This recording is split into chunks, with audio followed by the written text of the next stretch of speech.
wanted to share some of the research that I found regarding your topic and like our mentorship program. And so I know that you've mentioned that you wanted to research a little bit about um, you're interested in like um, native plants and also kind of like this idea of like weeds, um, as well as your interest in starting this new body of work, which is influenced by your love of traditional Chinese landscape paintings. Um, but instead of, painting mountains, which a lot of these paintings are about, um, you talked about like wanting to focus on the landscape that you are familiar with and like the nature that you're familiar with, which you've referenced, growing up in Chicago and in Little Village and like kind of romanticizing this idea of like these idyllic landscapes of like mountains and waterfalls, and then your interest now in kind of like looking at the landscapes that you grew up with and that you're familiar with. One of these examples is, um, the weeds in the alleys or like the weeds that kind of sprout through the concrete cracks. And so, thinking about those ideas, and I think we've had other conversations around ideas of like nature and around ideas of like, um, I guess, landscape a little bit. I kind of did some research, and so I'm going to be sharing some of that today. So, the first thing is I'm going to talk a little bit about a couple of artists and writers that are talking about these ideas. So, one of the main things that you kind of spoke about was in comparison to some of those traditional um, Chinese landscape paintings, which are about like the mountains. You kind of wanted to focus on like the things that are on the ground. And so this idea of like that, like, a lot of the times those landscape paintings are of um, or really are about like heaven, because like the hills were so close to the sky that they kind of were about heaven. And so you're kind of interested more about like ideas of like the opposite, right? Like earth. And so and nature and beauty and all these other things that some of your other work kind of talks about, and I think we share some similarities. So one of the first things that I thought about when you kind of spoke to me about this idea of like um, focusing on the things that are on the ground versus like the things that are like on the mountains was this Sandra Cisneros quote, which I shared with you earlier in our conversations. And so I'm going to share it here again. So it's this quote which says, "People who live on hills sleep so close to the stars they forget those of us who live too much on earth. They don't look down at all except to be content to live on hills. They have nothing to do with last week's garbage or fear of rats. Night comes, nothing wakes them but the wind." And so I think when we're talking about like these ideas of the hills, or like this idea of like people that um, live like high up, like I think of the idea of people in Chicago that live in the skyscrapers, right? People in Chicago that like this quote says, like, don't think about like the idea of rats. And so it's this idea of people that have power and money and wealth that are shielded from like these like hardships, or are shielded for also, I guess, from like all these other experiences that you've experienced. And so I'm kind of like, this quote kind of talks to me or speaks about that. And then this other quote, which I've also shared with you, I think, in the past, which is, "You can never have too much sky. You can fall asleep and wake up drunk on sky, and sky can keep you safe when you are sad. Here, there's too much sadness and not enough sky. Butterflies, too, are few, and so are flowers and most things that are beautiful. Still, we take what we can get and make the best of it." And so here it's like this idea of like, growing up in a little village or growing up in cities that do not have a lot of green spaces. And I think, you know, not having a lot of green spaces and not having access to like what people might deem as like beautiful, right? And so whatever little things you do see, it's like making the best of it. And I think that's something that I think the way you've expressed this new body of work kind of touches upon, is like focusing on those small things, and um and like I guess understanding that like nature doesn't have to be a mountain, that nature and like our connection to nature can be as simple as like connecting to the weeds that grow in the alleys behind our apartments, or um, in our communities. And then this other quote, which is again from the House on Mango Street, and it's a little bit longer. It's from this chapter called Four Skinny Trees, and it says, "They are the only ones who understand me. I am the only one who understands them. Four skinny trees with skinny necks and pointy elbows like mine. Four who do not belong here but are here. Four raggedy excuses planted by the city. From our room we can hear them, but Nenny just sleeps and doesn't appreciate these things. Their strength is secret. They send ferocious roots beneath the ground. They grow up and they go down and grab the earth between their hairy toes and bite the sky with violent teeth and never quit their anger. This is how they keep. Let one forget his reason for being. They'd all droop like tulips in a glass, each with their arms around the other. Keep, keep, keep, trees say when I sleep. They teach. When I am too sad and too skinny to keep keeping, when I am a tiny thing against so many bricks, then it is I look at trees. When there is nothing left to look at on this street, four who grew despite concrete, four who reach and do not forget to reach, four whose only reason is to be and be." And I think this particular excerpt really talks a lot about that experience that you've kind of mentioned, right? This idea of like growing in the city, and like I guess these plants that shouldn't be there, right? That shouldn't be growing in the concrete. But also this idea of like the things or the lessons that these plants can teach us. And so I wanted to share this, and I think it's like a really beautiful poem. And I think a lot of the times you talk a lot about like, you spoke about like your interest in poetry, and like how that, and this idea of like romanticizing nature. And so I kind of wanted to share some writing that's like kind of poetic in that sense.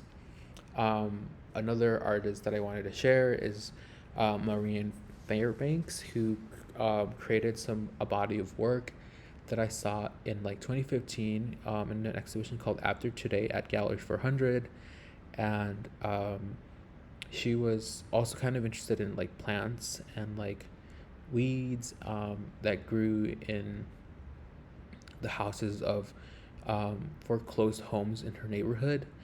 And so she would kind of go and pick these plants that grew there, and she kind of created um, made natural dyes from those plant materials. And so these plants and the objects that she kind of creates from there kind of talk about like place, but also they kind of talk about displacement. um, and these are some of those images here. So I think she talks about like finding an old tarp in one of the garages from the foreclosed homes. And so here this is dyed with those natural pigments.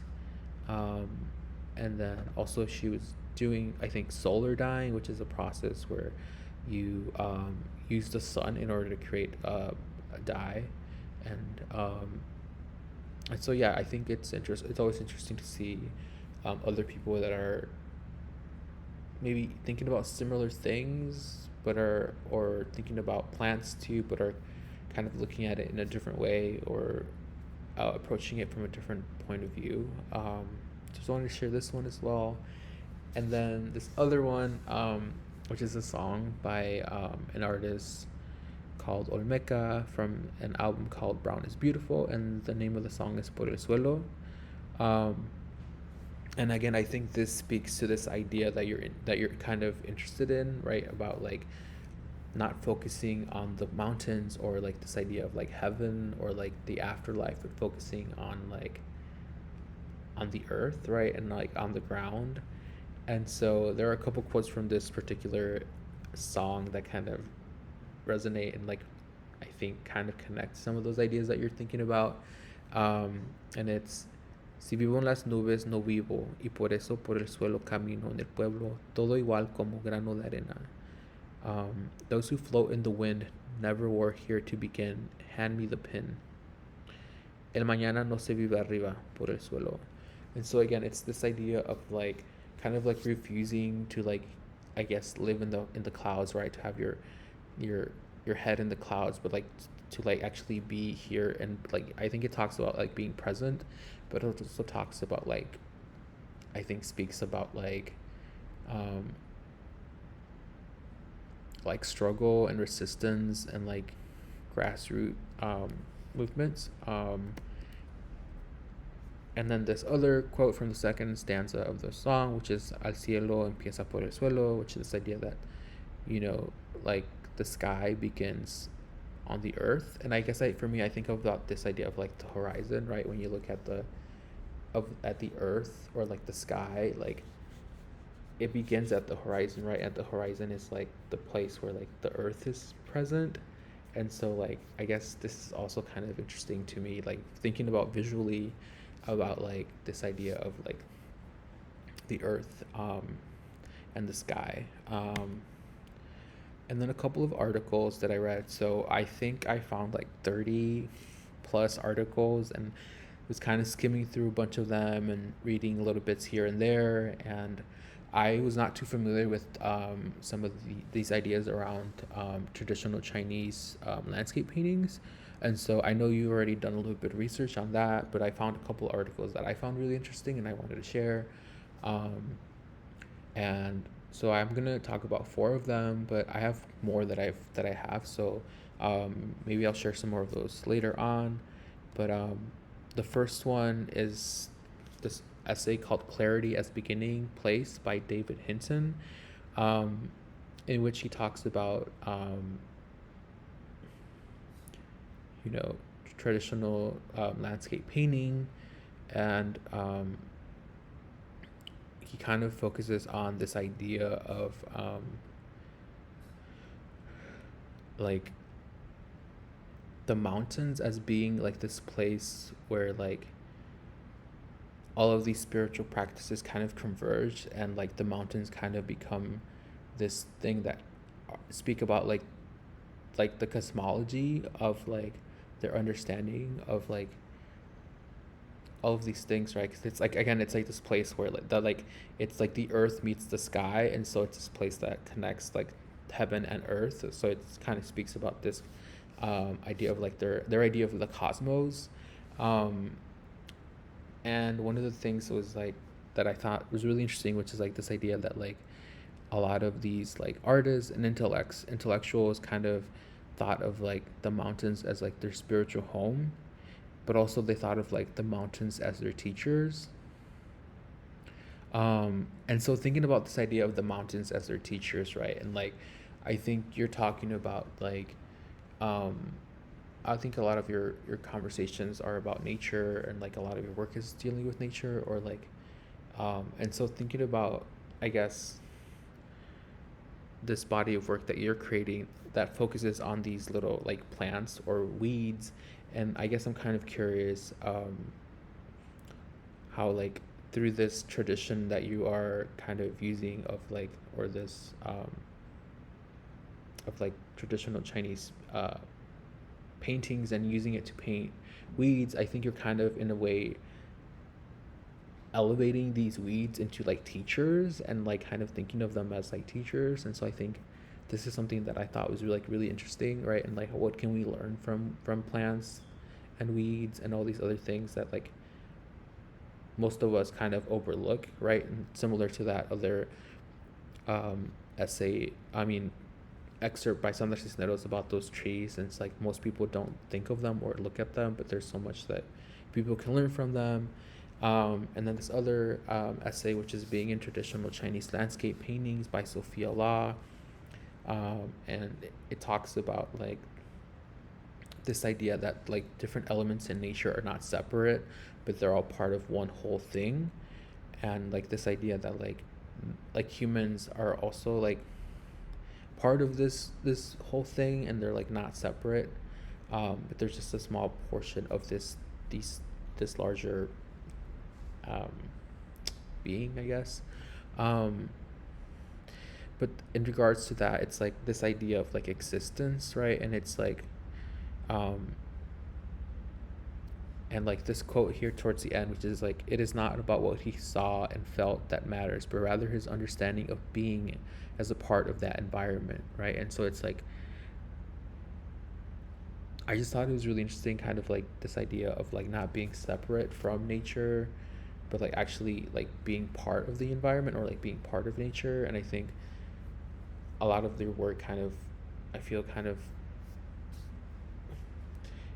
touches on that. And then this other essay, which is called The Secret History of Weeds by Jennifer Kabat. I'm not sure if I'm saying that name correctly, but it starts out with this quote by Ralph Waldo Emerson, which I guess he said during a lecture in like 1878, which is like, what is a weed? And then it says,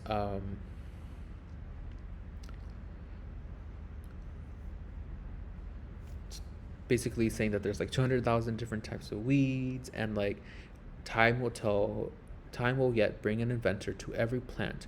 There's not a property in nature, but a mind is born to seek and find it. And so the author kind of talks about how Emerson's ideas about weeds or plants was very much related to like capitalism, control, and like dominating the land. And it's a really interesting essay. But she kind of looks at this alternative ways of like, or alternative history of weeds, right? And so, and later on in the essay, she says, "My weeds are not Emerson's weeds. The ones I see hold stories of globalization and mass migration. Most of the weeds in the US are here because someone once thought they were useful. The language around them today is problematic, native, invasive, alien, as if a microcosm of our politics." And then she kind of just goes on and talks about different ideas of weeds, and kind of like how women's connection to like plants and herbs was kind of severed due to capitalism, and how, like, I guess a lot of these histories around like why certain plants were brought to the US was kind of forgotten, because there was like knowledge that was once held by women, and it was kind of forgotten, and all these other things, right? And so I think also about reading about how in Europe like the creation of private property was also a way to basically have capitalism, was part of making capitalism become a thing, but it was also part of kind of separating people from the land, right? And so like separating people from the land also separated like knowledge, right? Because like people were no longer,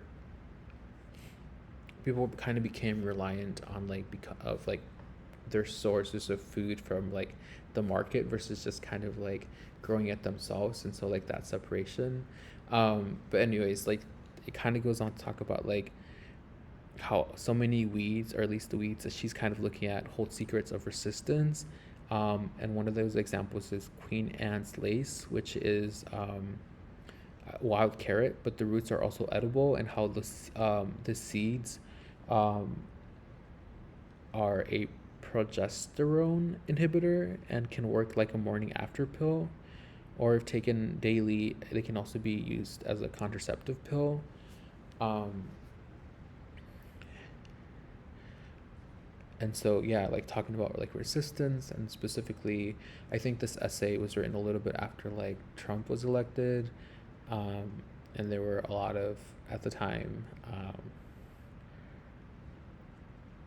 a lot of kind of attacks against reproductive rights, and I think it's, it's something that is still happening right now. And so thinking about those histories of those weeds, and this, like, I guess its connection to resistance, um, and then it goes on towards the end, which talks about like plants that are no longer deemed useful, which capitalist farming sets out to destroy, can help reclaim some of those like lost landscapes. And so like this idea that um, a lot of these plants that people consider weeds were at one point you like deemed useful, right? But because capitalism kind of threw them to the side, they're no longer deemed useful, and like a lot of those histories were forgotten. And then she kind of talks about some of those other like quote unquote weeds and kind of like some of those their usefulness. So for example, yarrow, which is anti-inflammatory, and antiseptic. And then this other word, which is this other article, which is "Why Say Weed in the Anthropocene" by Ellie Irons. Um, and so she kind of talks about um, the idea of the word weed and where it comes from and how it's kind of like shifted depending on the time and like the place. And so like at one point, a plant might have been like not considered a weed, but then later on it would be considered a weed. And she's particularly was looking at like clovers. Um, and then she talks about how like by the end of like the 20th century, popular writers like Michael Pollan and David Quayman were responding to the biological characteristics of weedy species. They reproduce quickly, disperse widely, tolerate a broad range of habitats, take hold in strange locations, succeed in disturbing ecosystem, and resist eradication once they're established. By pointing out that all these traits also belong to humans,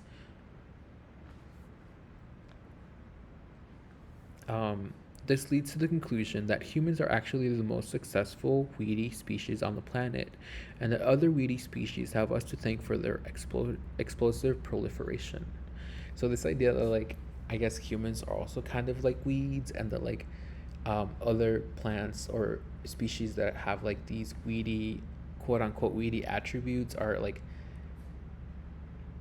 because of us. But then I think it later goes on to talk about like it should be pointed out that realizations like this one, arose alongside and perhaps in response to foundational work in feminist and ecofeminist theory by the likes of Val Plumwood, Stacey Alimo, Donna Haraway, and countless others who laid the groundwork for dismantling systems of thought that put humans outside of and above the rest of nature.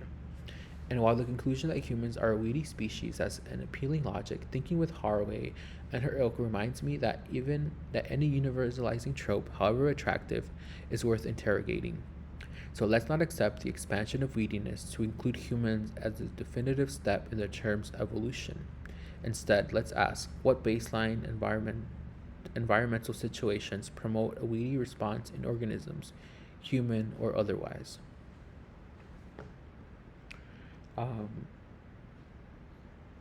and then this is going to be the last quote that I'm going to say from that article, but it says, label a weed, a single clover plant becomes simultaneously an annoyance to be subdued by human ingenuity and a resilient truth teller leading us to the secrets of urban evolution. Today's weeds are both muse and portent. Janus face beings proffering tales of resistance and hope while in the same breath whispering, I wouldn't be here without you. And then I wanted to share some further in-depth reading. And so the first thing that I wanted to share was Braiding Sweetgrass, Indigenous Wisdom, Scientific Knowledge, and the Teachings of Plants by Robin Wall Kimmerer. I'm not sure if you are familiar with this book or with the author. I haven't finished reading the book, but I've read some of it and it's really good. And so it's just basically, I'll read the little excerpt, which is like drawing on her life as an indigenous scientist, a mother, and a woman. Kimmerer shows how other living beings, asters and goldenrod, strawberries and squash, salamanders, algae, and seagrass offer us gifts and lessons, even if we've forgotten how to hear their voices, in a rich braid of reflections that range from the creation of Turtle Island to the forces that threaten its flourishing today. She circles towards the central argument that the awakening of a wider ecological consciousness requires the acknowledgement and celebration of our reciprocal relationship with the rest of the living world. For only when we can hear the languages of other beings will we be capable of understanding the generosity of the earth and learn to give our own gifts in return. Um,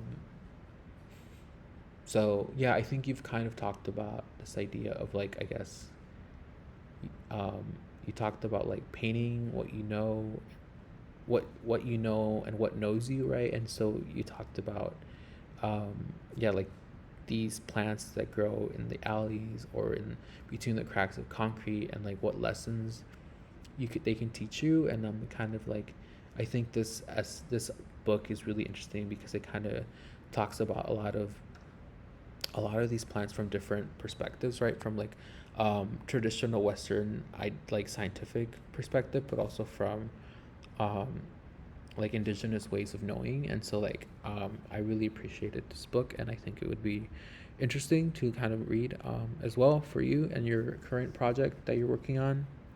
The other book is The Hidden Life of Trees, um, which I read before as well. Are Trees Social Beings? In the Hidden Life of Trees, forester and author Peter Wollen Bean, I have no idea if I'm saying that right, convincingly makes the case that yes, the forest is a social network. He draws on groundbreaking scientific discoveries to describe how trees are like human families. Tree parents live together with their children, communicate with them, support them as they grow, share nutrients with those who are sick and are struggling, and even warn each other of impending dangers. Wolubine also shares his deep love of woods and forests, explaining the amazing processes of life, death, and regeneration that he has observed in the woodland. Um, so I know you're not really looking at forests or you're not looking at like trees in particular, but I think kind of like the research and like kind of like the knowledge that's kind of gained from like the trees here is kind of interesting. I'm wondering how it can kind of like influence or might affect the ways in which you also think of like the plants that you are choosing to like depict in your paintings. Um, and then this is another book that I found. I haven't read this one, um, but it's called Weeds: An Environmental History of Metropolitan America by Zachary J.S. Falk. Um, and it's just like, as long as humans have existed, they've worked and competed with plants to shape their surroundings. As cities developed and expanded, their diverse spaces were covered with and colored by weeds.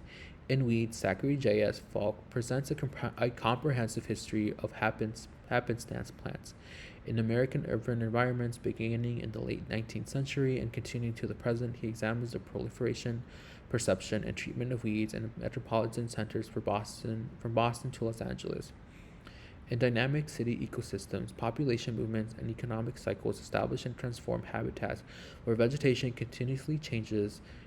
Americans came to associate weeds with infectious disease and allergies, illegal dumping, vagrants, drug dealers, and decreased property values. Local governments and citizens groups attempted to eliminate unwanted plants to better the urban environments and improve the health and safety of inhabitants. Over time, a growing understanding of the natural environment made happenstance plants more tolerable and even desirable. In the 21st century, scientists have warned that the effects of global warming and the heat-trapping properties of cities are producing more robust strains of weeds. Falk shows that nature continues to flourish where humans have struggled. In the aftermath of Hurricane Katrina, in the abandoned homes of the California house bust, and alongside crumbling infrastructure, weeds are here to stay. So I read a little bit of this book, mostly little tiny excerpts, because I saw a couple of excerpts that were available online. But I think if you're kind of interested in more about like the history of weeds and kind of how they've been seen, I think this would also be really good to look at. Yeah, so I think overall this is kind of what I wanted to share. Like I said, I have a bunch of other articles that I can share later on, and kind of like I'm more than happy to have a conversation about any of this. And yeah, I'm excited to see where this new body of work takes you and kind of like what ideas you explore. I think there's a lot of different like layers and avenues, right? And like thinking about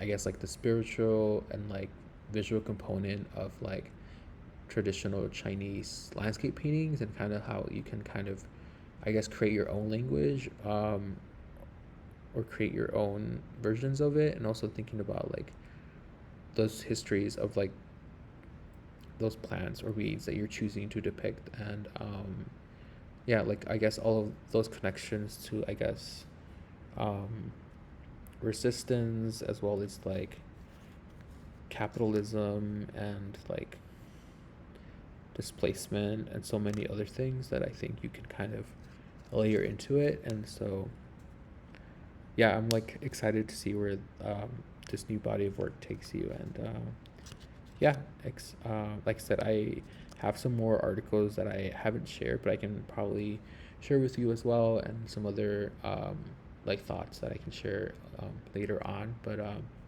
yeah, I think I'm gonna end it here, and